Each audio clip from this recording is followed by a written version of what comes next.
do MBL, portanto, do Missão, como é que ele vê a dinâmica das relações entre os três poderes, ainda mais nesse momento em que há uma hiperconcentração de decisões no Supremo Tribunal Federal e, ao mesmo tempo, uma hiperconcentração de recursos no Legislativo? O Executivo não está exaurido e esvaziado em detrimento a esses dois poderes? Como recuperar a autoridade do Executivo, considerando as suas atribuições?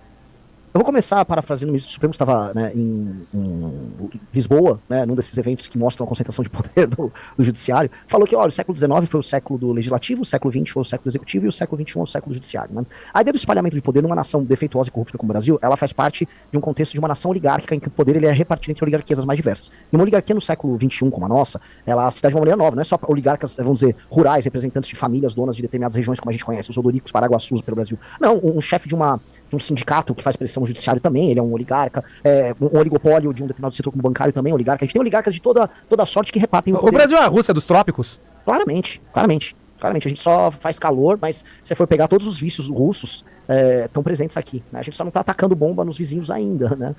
Mas acho que hoje a gente tá atacando bomba na gente mesmo, então é complicada a nossa situação.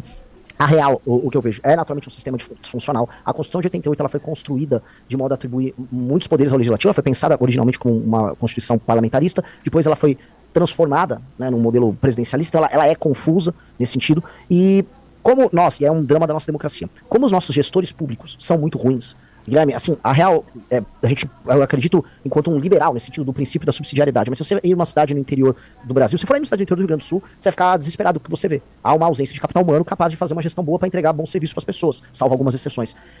Então, como o grande problema está no Poder Executivo, e o Poder Executivo é composto basicamente de pessoas que são eleitas pela população, e as pessoas também votam no Legislativo, em geral, trocam o seu voto por algum tipo de benefício. Então, a classe política é uma classe muito frágil do ponto de vista técnico, incapaz de tocar as grandes discussões nacionais e as discussões que importam nos municípios. Então, você vê um avanço do Judiciário e do Ministério Público, tanto no Poder Federal, então você vê o STF se colocando aqui como o adulto na sala. Então você tem, em geral, um presidente idiota, seja o Lula, seja o Bolsonaro, há um legislativo completamente corrupto, uma confederação de ladrões, aí o STF se coloca, não, eu tô superior. Ele não está superior, mas sou superior a vocês porque eu sou mais ilustrado, mais inteligente, mentalidade Barroso.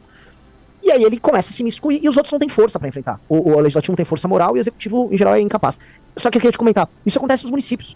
Nos municípios você tem uma participação, assim, bizarra do Ministério Público, promotores que se metem na gestão pública, muito pela fraqueza do legislativo e do executivo também se manter. Então, é um país doente, porque a gente não forma capital humano e a democracia, por mais que nós sejamos todos democratas, a democracia, o sistema de estímulo delas, o sistema de incentivo dela, faz com que idiotas assumam posições de poder. Isso é dramático.